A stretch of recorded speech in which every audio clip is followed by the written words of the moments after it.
Welcome to the fifth episode of the Nonstop Podcast with Pooja.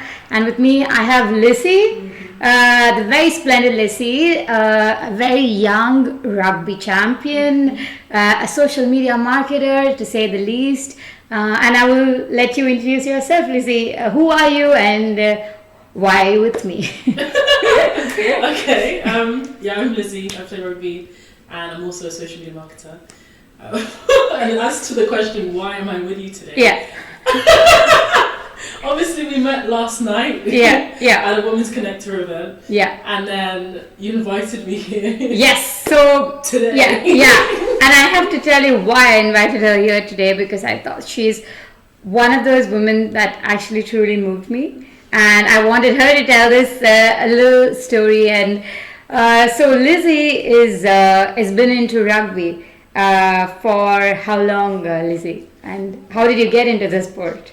Well, to be fair, it was through family. So my little brother played, and then my brother's team, club, started a women's team, like a girls' team at the time. And then my sister wanted to join, but I was like, I wasn't really keen myself. She really wanted to do it, and I was like, no way. I've watched rugby, I've seen it, and I've seen what they do. I'm not involved. I don't want that. But I wanted to join cadets, and so I said, look, I'll come to rugby with you if you do cadets with me. Yeah. And then, I just never looked back. Years later, we all quit cadets and carried on with rugby. So, I guess she was right.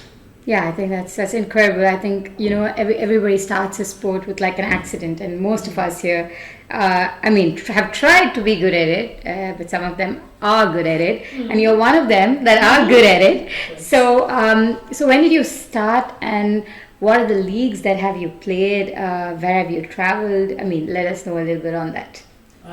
So I started. It's coming up to now, I think 9 years, but it's been on and off. So I played for the local club, and then ended up playing for county. Then I got into like the divisional thing and a national setup under 18s. Then kind of played women's rugby in, like I was playing up, so I was 17 and playing up into the women's leagues. Played at Richmond. Then COVID happened, so I stopped playing for a bit. And to be fair, I did have injuries in and out of this as well. But yeah, post-COVID, I wasn't sure I was going to go back, because I just was, I was at uni as well, and I just wasn't sure. So I started actually doing a rugby magazine, because I was still into the sport, but I wasn't sure if I was going to play. So I started doing a rugby magazine where I'd interview other people and promote women's rugby that way. But then actually through doing that, I was like, oh, maybe I should go back. So I ended up going back and playing in France for a season, Saturday, and then I came back.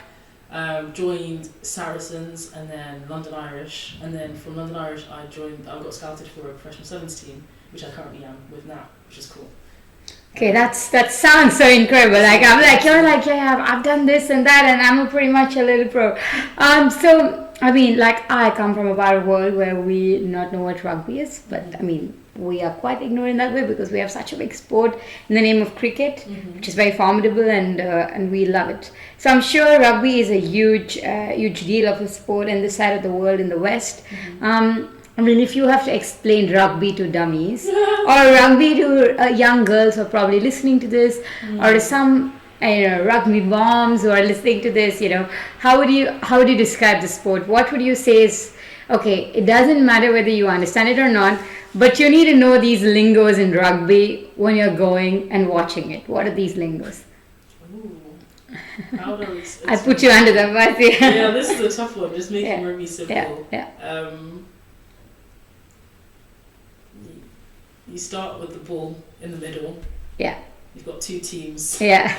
And both of them want to get the ball to the opposite side of the pitch. Yeah. So one team is trying to get it to the left, the other team is trying to get it to the right. Yeah. And the person that gets it to the opposite side the most amount of times wins.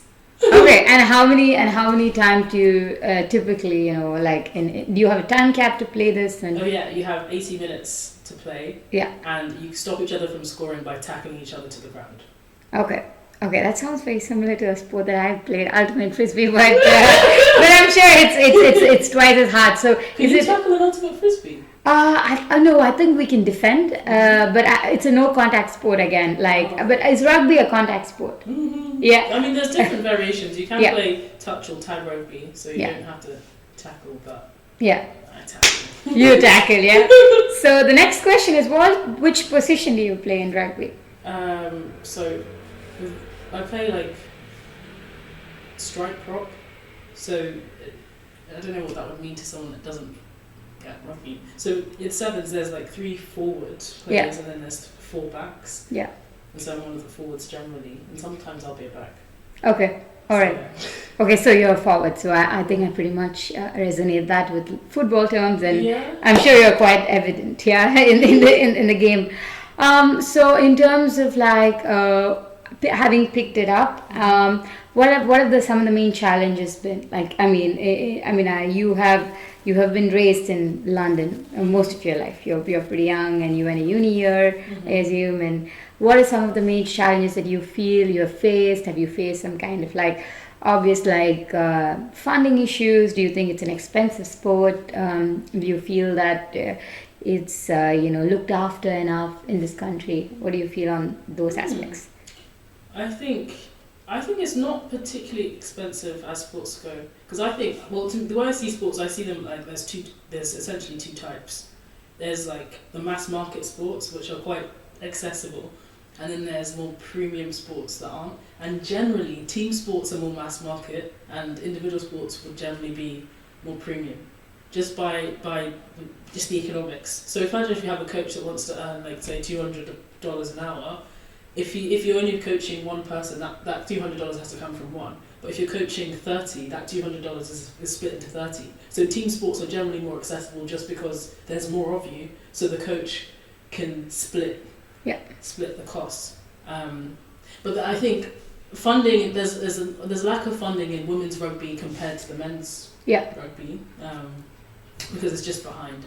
It's only been professional. It's been professional for a short amount of time, and even men's rugby has only been professional since 1995, compared to football, which has been professional since the early 1900s. So it's had like almost 100 years.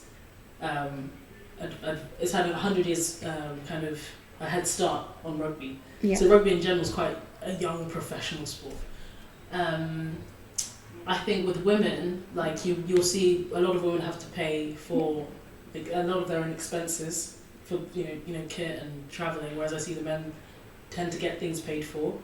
I mean, the team that I'm with is really good. They cover like everything. So if you're going to travel abroad, like obviously they pay for your flights, pay for accommodation, like they look after you.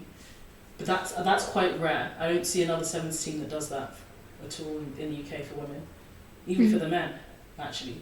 Okay, but it is one of the largely viewed sports here, right? Like I assume that you have a lot of viewership and a lot of people are watching it because I live by Chelsea, and every time I pass by a pub, everyone's like yeah, and I'm like, okay, what's happening? So it is. I mean, what do you think in terms of viewership? Do you think rugby gets a fair enough viewership? I think it's quite high. Obviously, football's the most watched sport. Yeah. In Chelsea specifically. Yeah. I think South West London. Yeah. Is quite a big hub for rugby. Yeah. So South West London is like you've got Twickenham, and so South West London is really big for rugby. So that's slightly skewed, but in general, it's not as big as it could be, in my opinion.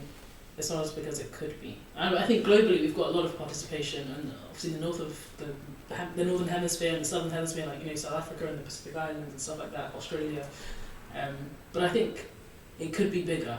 I think, for example, it could be bigger in the US or bigger in Canada. It could grow even more, and even across Europe, it's not as popular as football. Like in Germany, it's not as big. The Netherlands, it's not as big. Croatia and all these other places, it's not as big as football. Yeah. And why do you think so? Do you think it's because it's a more like physical sport? In terms of like women not like trying to pick it up. Do you think one of the formidable reasons could be that it's far more intimidating to put yourself out there? I mean, I'm sure you had your first instance, as a little girl. I didn't want to. I'm sure you would have never forgotten when you were first like pushed to the ground and like hammered. And how did you feel that? Do you remember that? Do you recall when was the first time that you did feel like, or you don't remember the adrenaline? Oh my goodness, I can't remember tackling for the first time, because I started doing touch initially. It was non-contact, and then it was later that we did tackling. But I can't remember the first time I tackled. But I did do jiu-jitsu before rugby, so we did jiu-jitsu and athletics. So I was quite used to A, speed, but then also B, physicality. But despite the fact that I had done jiu-jitsu, I still was hesitant to try rugby because rugby just seemed completely out of the question. It just seemed completely crazy. Yeah. But to your question about why people don't pick it up, to your question about why more people don't pick it up, I just think it's not marketed as effectively as it could be. It's not marketed in a way that's fun and accessible. Mm-hmm. And that's kind of why I started doing content with rugby.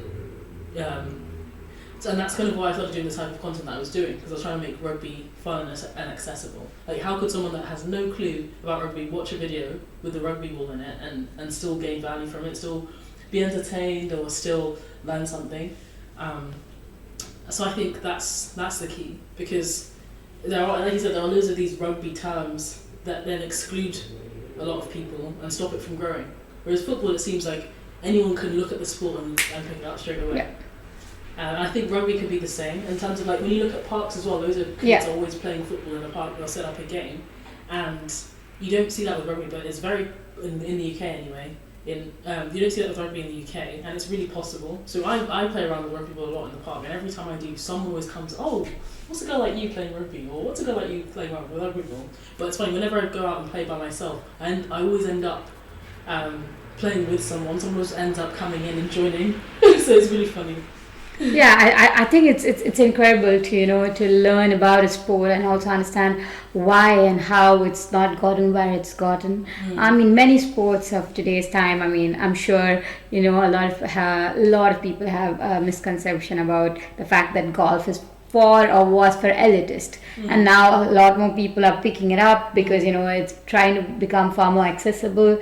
I even saw a recent I think a documentary on the fact that a lot of golf courses was laid on Africa, to just get kids to pick it up because like we already know, a lot of African athletes are extremely good at track and field and in many other sports, and it just kind of makes it more, if any sport is made more accessible to many developing parts of the world, and not just UK is way more privileged. We don't just have one good sport here, we have 10. I mean, there's one for every liking, from horse riding to rugby to football to cricket, So yeah, I mean, it's also kind of fascinating to know that women are playing tougher sports, and women of today are getting away from the typecast or the conventional aspect of pick something that's more elegant or pick something that's more comfortable in your own skin, and you're out there doing something that's on a pay parity with men and all of that.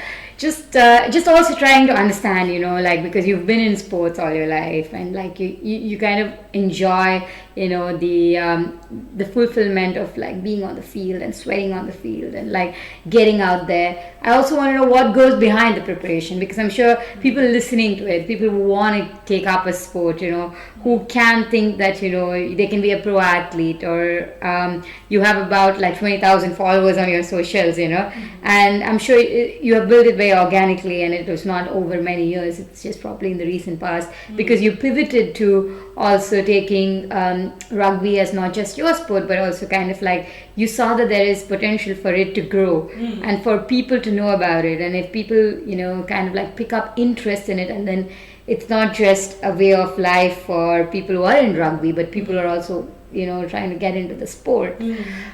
So let us know what goes behind it. What physically challenging? What's your fitness routine? How many times do you work out a week? What kind of workouts do you do? Because I mean, as a petite girl myself, and having tried many sports, I'm not really particularly good, at some level of sport. Of course, I picked up law, and I've always wondered, what do pro athletes do? Because I feel if you have to do well on the field, you need to train right. What does it mean for you to train right? Or are you one of those people who are just naturally blessed with, and putting in the less inputs, and then the skill plays a larger part? Ooh, actually, do you know what? I think it's such a danger to be I'm naturally good at this. Yeah. Because it stops you from working as hard. And it's like, I think it's like the hare and the tortoise, right? The hare is a naturally good person that's like, yeah, I'm good. And they might even take a break. But then the tortoise that's not naturally good slowly works and works and works. And once the hare's sleeping, gets to the finish line. Because I was someone where I was like, oh yeah, I'm naturally fast, so I don't need to train, or I'm naturally this, so I don't need to. But then, eventually, they say hard work beats talent if talent doesn't work hard. So I think you have to do both. And it's something that I've had to realize over time. But yeah, in terms of my current routine, I'm actually switching it up. So I'm usually in the gym 5 times a week, but I'm gonna be in the gym, do weights less, and incorporate more sprinting. So it will be Tuesday, Wednesday, Sunday weights. Tuesday, Thursday, Sunday weights, and then sprinting on Wednesdays and Fridays. And obviously we play at the weekend, so.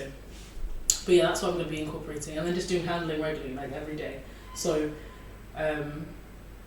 so that's kind of my routine. I was in the gym this morning. I did legs.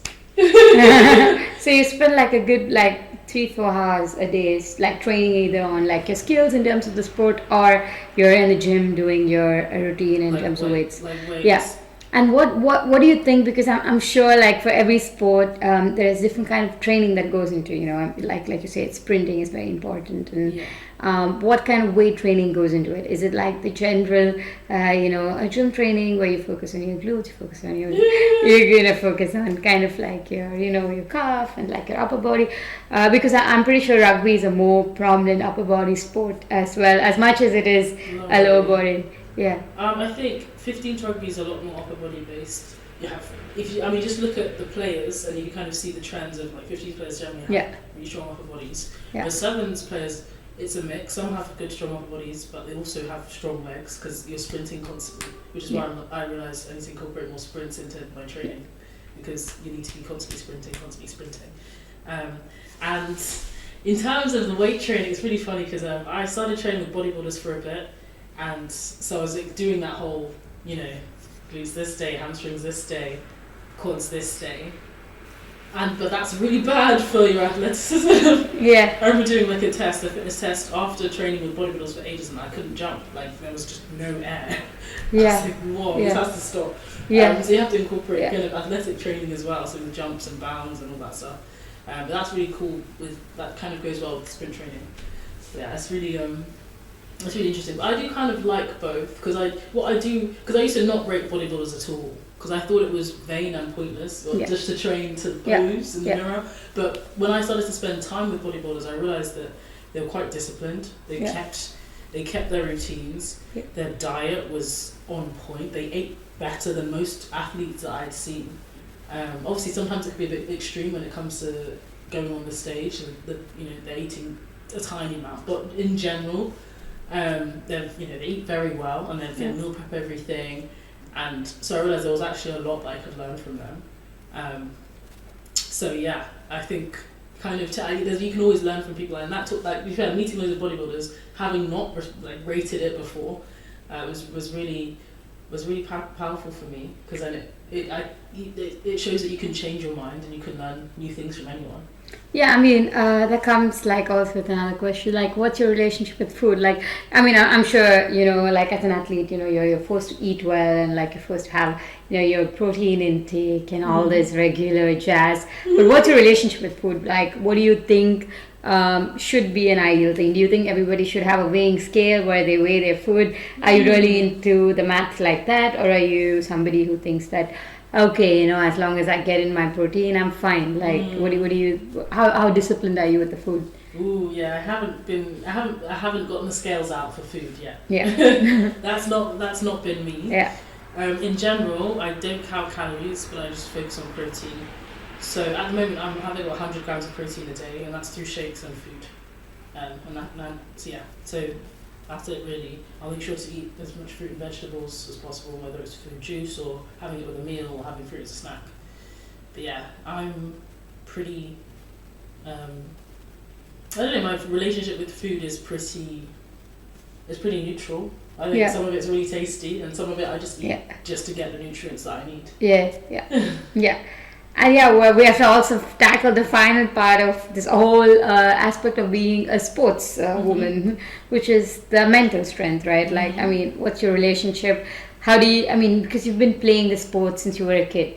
I'm sure when you were a kid, winning something meant nothing when you left the field. You were extremely happy, and I'm sure when you went home, you were like, yeah, I mean, I'm cool, I won it. But you don't think about the win. You don't like reflect on it as much because now growing up, I'm sure you have video analysts and you have like you kind of watch yourself a lot. You're way more harder on yourself, and you yourself, you're a founder of a social media company, a startup, and so I mean, I don't know at what level you kind of get the people watching you, but I'm sure even if it's a very niche community, it still affects you a lot, on days that you don't play. And like, and just in general, like, how do you cope up with mental strength?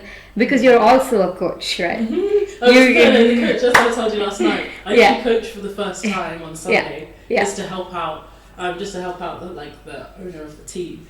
So it's like, that was insane. But to be fair, I really did have a lot of fun. And my team that I coached won the tournament, and that felt just as good as if I'd played. I felt it felt slightly better. I don't know why. There's something about like coaching younger people, or not serving or helping, especially younger people, because I guess helping them in a way that you wish you'd had when you were a bit younger. Because there was never really any like older sports person around me when I was younger. I think it would have helped for a lot of stuff. So, like in terms of your mental strength, where do you think you drew that from? I mean, what is the biggest drawbacks you've had? I'm sure it would come in terms of injury, or if it would have come in terms of like a play on field. Have you had a point in time where in your your career as an athlete, you just felt like, okay, now I'm giving up, like it's been really hard. Like, was there a time? There's been multiple, like I said, on and off, in terms of injuries. I was gonna like there was injuries and stuff from when I was younger, and then being injured was not good because like I couldn't even watch certain games because I can't play. And obviously COVID was bad because as someone with a lot of energy, I really did miss playing sports and being active. It was quite frustrating, and I think everyone can connect with that. And then kind of coming back and feeling like, okay, like where do you want this to go? Because whereas with a lot of other sports that are established and have been established kind of professionally, if you decide, okay, I want to be the best sprinter in the world, and then just fully commit yourself to that, there's already clear paths of what the best sprinters in the world look like, and what kind of lifestyle they live, and all this kind of stuff. But where rugby, especially women's rugby, is so new, coming up there was no idea of what it would look like. Like even if you put all of your energy into this thing, like what would your lifestyle look like? And I think that was really not confusing, but tough, because then when you're making decisions about whether to go to uni or to take, because I got offered a scholarship to play rugby in America, like this university would offer everything to go and play. But then you're thinking, then you're factoring in what does the end look like? Because if you're doing all of this, where is it going to go?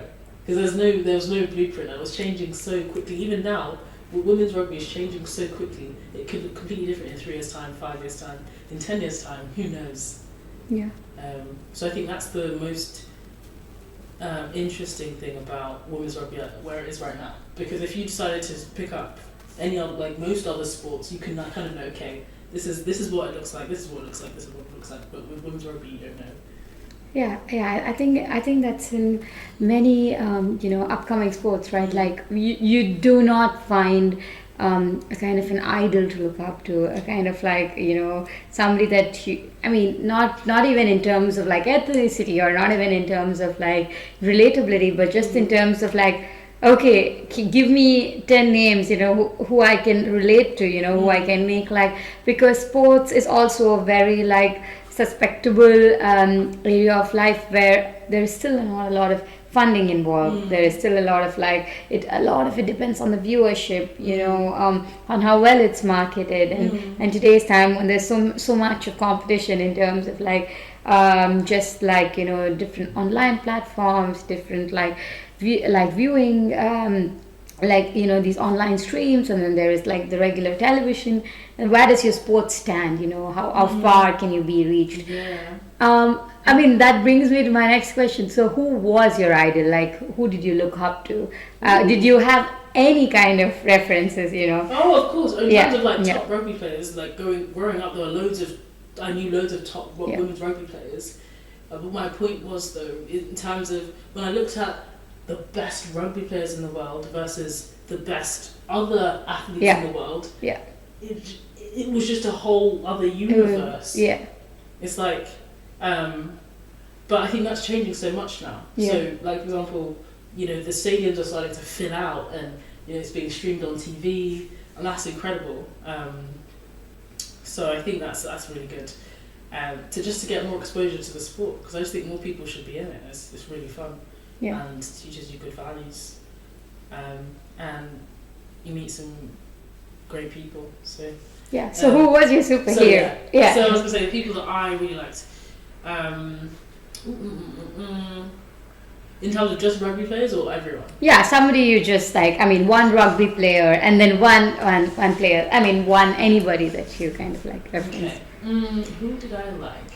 I used to really like. I liked Vicky Fleetwood, Portia Woodman. I don't know if these names mean anything to you. Who else? Maggie Alfonsi. And in general, other athletes, I really like Dina Asher-Smith, Serena Williams. Who else do I like? And most of them are from the States or from United Kingdom, yeah? And who's your top player from the UK? Like, who's your... Top rugby player? Yeah, top rugby player. So, to be fair, those two, I mentioned two, so Maggie Alfonsi and Vicky Fleetwood are both British or English rugby players. And which teams are they from? For somebody who's never played rugby before, to just get into rugby. They both played for England. They played for England, okay. And do you ever have aspirations of playing for England? I'm sure everybody, has the common goal. You want to wear your country's jersey and listen to the national anthem, and then all those goosebumps and everything. So, do you intend to do that someday, or is that on your charts? Actually, I think it's. Oh, that's an interesting one. I mean, to be fair, it would be different because I'm more of a fan of sevens than 15s, and so sevens you can't actually play for England anymore. It would have to be GB because that's just the way that it's structured. Yeah. But in terms of the rugby, like I just want to obviously go as far as I can go with it, and enjoy it too. Yeah, it's very important, right? To truly enjoy what you're doing, and how it all goes, and what kind of feeling you bring back home. So, final questions about rugby. So, tell us your favorite tournament, and when was that feeling when you lifted a cup, or when you were recognized, where you felt like, okay, now the rugby is for me and I am for rugby. Okay. To be fair, more recently, it was last year. We played in Scotland and we won the tournament. Sorry, last year we were playing it was the first time that they'd allowed. Last year we were playing in Scotland in a tournament called Melrose. I can't speak. Last year we were playing in a tournament in Melrose in Scotland. It was the first time that they'd actually allowed women to play in that tournament. In history, and it's been going for literally decades. So we were allowed to play for the first time, and we'd gotten into the final of that tournament, and I hadn't scored at the time, and normally I would have just been scoring loads and loads and loads. And the coach kind of came to me and said, "Lizzie, you haven't scored yet." I was like, no, I haven't. He was like, you need to score in the final now, you need to score. I was Yeah. like, okay. And then within like 30 seconds, I'd scored on that game, and then Yeah. I'd scored again. Yeah. And literally, they used one of my highlights for the documentary that they made about that tournament. Oh wow, that's incredible. So what is the tournament and what's the documentary to anybody who's it's listening? It's on BBC. It was so funny. It's on BBC. Lizzie is on BBC. Okay, that's great. If it was the coach, I'd say I would definitely think it was like one Yeah. of those moments where like the coach knew what to say to me specifically to just To switch you on. to flick it on. Yeah. Because I think, to be fair, also I was speaking to someone about this recently, another player, one of the male players, because we've got male and female side, and he was like, "Oh, do you ever get like scared? Yeah. Do you ever get like adrenaline in rugby?" I'm Yeah. like, to be fair, not really anymore. Yeah. Which is kind of bad. Yeah. Because I used to, feel like, oh my god, whoo. But yeah, not really. And I think sometimes you probably do need like Someone to just be like, just spark it. yeah. Because I'm always probably too calm. I'm like, yeah, no, it's another game. Yeah. So where else have you traveled? Like, have you been outside country for tournaments? In general, rugby. In rugby so far I've played in France and lived in France, playing for a French team. I also played in France for another British team here. And then in terms of this current team I'm with, we've played in Spain, we've played in Grenada in the Caribbean, played in where else did we go? We've gone to play obviously Scotland and everything. I played in Amsterdam last year with another team.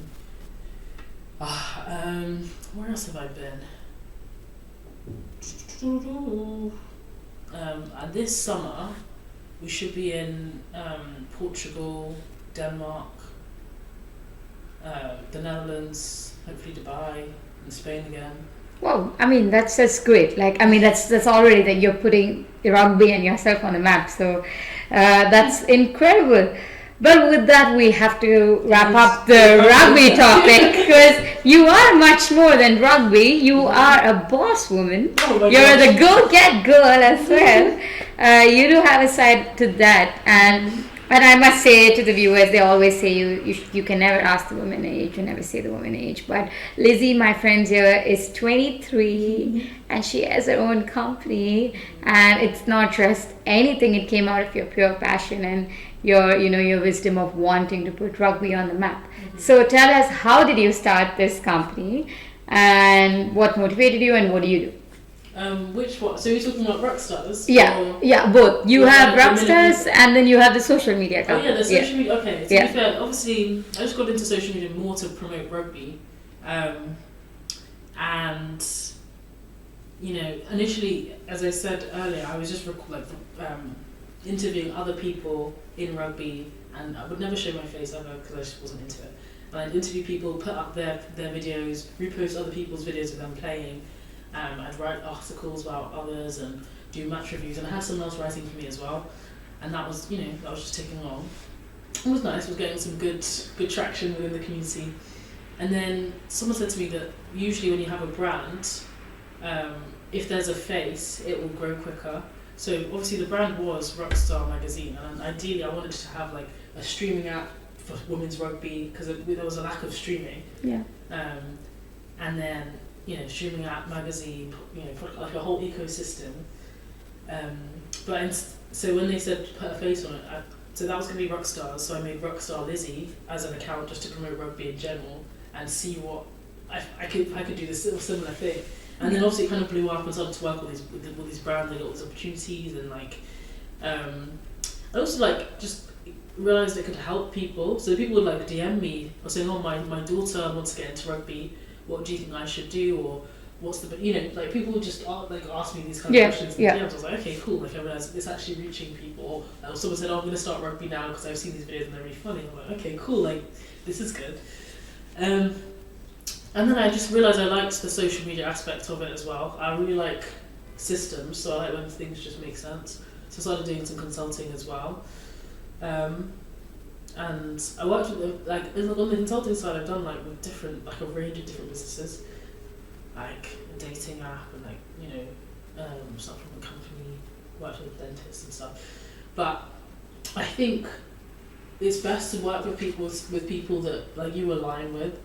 So I think, for example, the supplement company, like I actually made the most difference to because I think it aligned with what I was doing anyway. Yeah. So I think in future, that's what I would say for myself and for others as well. Yeah. But I think that's something I had to learn. Yeah. You need to align yourself with what you like and what. Yeah. Exactly. Yeah. And then I also realised I really like writing. Well, so I've always really liked writing. I've kept a journal since I was like 11. Yeah. And then so through the social media, I also started doing ghostwriting as well. Oh wow. So that's pretty fun. I really like ghostwriting. So like even like some of my friends have now become clients. So Yeah. ghostwriting their profiles and things. And my friend said to me like, you know what, you really captured my voice. I was like, well, it's you. You said it. She was like, yeah, but you made it sound good. Yeah, it's very convincible. Yeah. Because obviously we'll just have a conversation like this, and I'll Yeah. think that's good for a LinkedIn post, and I'll write a post based on something that they've just said whilst Yeah. we're having dinner. Yeah. And she'll be like, oh my god, I forgot I even said that. Yeah, that's great. Yeah. So I really like, to be fair, I really like writing as well. So I think it's always trying to like put all your interests into something, you know, and then go and lean into your passion, if you will. Even though I feel like the word passion is so overused. Yeah. Your passion, but you know. Yeah, you just have to keep going, and then the flow kind of leads you to what you like. But you have a social media company, and like, so what kind of tell us about what's the most thriving platform in today's time, like. Ooh, okay. I mean, it depends on your business. It depends on your business. Give me your business. What's your okay. I'm going to give you something very creative, like, you know, somebody in luxury or fashion. Ooh. And then the other end of the spectrum, like somebody who's in, you know, a very serious steel selling company. It's very two different things, right? Like, I mean, one, you need to just speak about the product because the consumer base is just who really purchases the product. And the other is with luxury and fashion, and there's like a lot of traction and everybody's on it. So which one would you put where, and like, what do you think? Luxury fashion, obviously you do have to have an Instagram, TikTok, and Pinterest. I think a lot of people sleep on Pinterest, those boards. And so both businesses don't use Pinterest as much as they should, and the creators don't use Pinterest as much as they should, because it's got a really good partner program as well. In terms of the steel company, that is so interesting. Definitely think LinkedIn jumped out to me, but I still think there's an angle for TikTok too. Yeah. Yeah. I think there's an angle, like the behind the scenes, because I don't even know what goes on behind. Like, of actually how the steel's created, or like it'll be how this car is created, and then you actually go to the steel factory and you see you have videos of it being manufactured. Those kind of things get millions of views. Yeah, but I'm just curious. Like, I've always imagined TikTok is for, if I may correct myself, you know, somebody from Gen Z to something below that to the millennials. Yeah. I mean, most people who are in business, maybe now the millennials are catching up in age, but are a generation above, right? So, what's your take on that? Like, is TikTok? Do you really believe that TikTok is reaching to an extent where it could reach in terms of like even serious business, like, you know, not something to do with like more creative angles, but definitely I could see it. Obviously, like I said, I'd say LinkedIn was the first one. It was just like an obvious businesses growing on LinkedIn. But I think there is a space for TikTok as well, like the behind the scenes aspect, because businesses are still run by humans. So people who are in the still industry, so businesses are run by humans, and obviously TikTok has probably the best algorithm because it mines so much data. So anyone that works in the steel industry, if they're on the app, would be getting a lot of this content. Accurate data, and in a more fun way that they don't even need to like apply their mind, collect the data, go online, get these data forms on, but just from them like flipping through TikTok, they actually get these connectors in a more like, you know, relaxed manner. So you would recommend that it's a good growing platform? No, I'm not against it, but I'd still say I think primarily LinkedIn's probably the best one for most businesses, and if it's especially B2B, B2B, LinkedIn just makes a lot of sense. But it's interesting that I feel like a lot of these, like when it comes to steel or even like waste management, I'd say like real life relationships are more valuable than the socials. Because also I looked at the billionaires list, and most people who are billionaires are like yes, obviously the ones that everyone loves to praise are like the Tesla and going to space, paper, all these kind of cool fun ones, Google, but most billionaire businesses are boring. Roofing companies, steel, waste management, and I think those are more built on relationships with suppliers and based on relationships rather than just socials. Yeah, there is a very modern saying that there is like money in dirt than in Louis Vuitton. Yeah. So it's Ooh, I like it. so yeah, I mean, it is. I come from a business background myself, and for us as well as next generation, we're constantly wondering where do we place ourselves. We grew up on Instagram, but not necessarily can I put the business out there. But I think it's actually a very interesting angle, because when the millennials actually come up to a CEO position, some of them already have. You're a founder, and I think the wiser platform that I would narrowly choose if I had a free time, would be Instagram versus LinkedIn. Even though I'm a lawyer and I have to use LinkedIn to like publish myself, because I am all I have got. I need to put myself out there. I need to tell them, and then I need to attract the clients. I need to say how much I know. But I think with a product like Steels, like you said, because there's so much that goes behind it, there is cultivable angles behind it, and I do want to just read more text. I want to see more visuals, and I want to be on an app that I constantly am going, and I want to use it for not just like addictive, like juicy content, but also like maybe like sometimes like knowledgeable content that we do, because most news that we know of today's time is from Instagram, believe it or not. I follow the Times, I follow the Economic Times, I follow BBC, and I know what happens to Prince Charles or Kate even before I get a notification from BBC from my Instagram. So yeah, I think that's a very interesting angle. I just wanted to touch maybe one last thing on, you said that Pinterest has a partnership. Yeah. And most people don't know this, because for me, for example, I go on Pinterest when I want like inspiration. I don't even see the name on which who has created the board.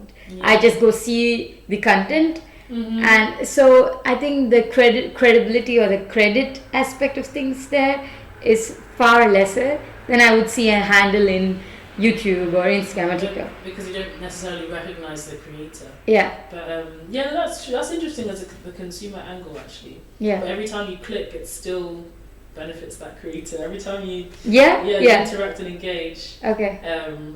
Yeah, and I think with Pinterest, because that's not exactly my strongest point. I'm not sure how many followers that you'd need. I think it's like 20,000 or whatever. But yeah, you would have like a monetization program, the same way you have it with YouTube and TikTok. Well, yeah. And so they are the partner programs, yeah. Yeah. Also, most of these social media platforms have partner programs just to have monetization. So YouTube is like 1,000 subscribers and 4,000 hours of watch time, and you are earning money for all the views that you get. TikTok is the same thing: 10,000 followers, 100,000 views in the past month, and you're earning money for your content. Facebook is the same. Snapchat does have a partner program, but it's slightly different. And Snapchat's quite cryptic. It's like you have to know the right people with Snapchat. You have to know the right people. You have to have an in with Snapchat to get like a Snapchat show. And if you have a Snapchat show, that means you're getting paid per views. And then also on stories and stuff. They have like loads of others. I think Snapchat's quite a cryptic one. Yeah. Yeah, well, that's interesting. So that almost brings us to the end of this conversation, but I'm not going to let you go before I ask this very personal and very, one of my very favorite questions to most of the guests who've been there, because every time I get a very different answer, and it kind of like opens me up. And I know that whoever has listened, they immediately go and kind of read this or like watch it, and they're like, wow, that's definitely interesting. So, what's the one book that changed your life? Do you read books? Yeah, I do read books. There's so many. And I know we discussed this yesterday. And I said, you need to have the one book. And the first one that came to mind also was fiction, but also can we have two? Yeah, so one fiction, one non-fiction. Yeah. So the fiction one was a picture of Dorian Gray. I read it like 10 years ago, but it still sticks with me. Yeah. So obviously he's got this painting and everything. So he made the deal with an artist to say that whenever he's not going to age, and all his aging will go to the painting. Yeah. And also all of his bad deeds will go to the painting. So whenever he does something bad, the painting gets more deformed, Oh, wow. but he stays young. So essentially, all of his, all of his bad deeds go onto the painting, and that's which is so interesting to me, because the premise is the fact that you age when you do bad things. Yeah. Yeah. So what if you keep your innocence, you stay looking young? Yeah. Exactly. Now you just killed all the dermatologists in the market. Well, that was very insightful. And being a person and your skin will stay great. Yeah. I just want my face. I popped an acne today. I must have been so bad. But so what's the other one? And then non-fiction, it's a bit cryptic, but it's called Reality Transurfing. And it's a long book. It's like 700 pages. But it's just the idea that you create your own reality based on what you focus on, which is quite interesting. Like, you could focus on the fact that it's raining right now, or you could focus on the fact that we're actually inside whilst it's raining, and you have now two completely different experiences. You're like, oh, it's raining, oh, it's raining. But then it's like, oh, actually, I'm inside whilst it's raining. That's amazing. Yeah. What can I do whilst I'm inside? I can read a book. I can make coffee. I can call a friend. I can journal. I can do all these things because I'm inside with this roof over my head whilst it's cold outside. Imagine being out there. Yeah. And so what's your favorite movie, TV show? Well, because I really would like to have this conversation on this switch personality of thinking, oh yeah, and that's great, but I think then we'll need to have another episode on your thought-provoking process of the psychological aspect of what could have that been like. All these different realities. Okay, favorite movie, Now You See Me. It's a heist movie, but they're also like magicians. Yeah. I thought magic's really cool. Now You See Me, Yeah, it's called Now You See Me. Okay. And then TV show, oof. The first one that came to my mind was Prison Break. The main character is just super intelligent. Yeah. But then, it's between Prison Break and Sherlock Holmes. Yeah. Again, just when the main character is just really intelligent, it's immediately like a big plus. And just like you, when the main character. So we have a main character here today, and Lizze, it was so lovely to speak to you. You have so much strength in you, and that kind of emotes in you in every angle possible. And you also have a very big tinge of intellectual ability. And what you're doing is great for the rugby community, the younger girls, and what you're doing is even greater for the social media aspect of things, being a young entrepreneur and a founder. And I wish nothing but the very best for you, and I hope whoever listening to this will watch rugby or start playing rugby, and follow Lizze, of course, and I hope you guys enjoyed it. Thank you for listening and watching.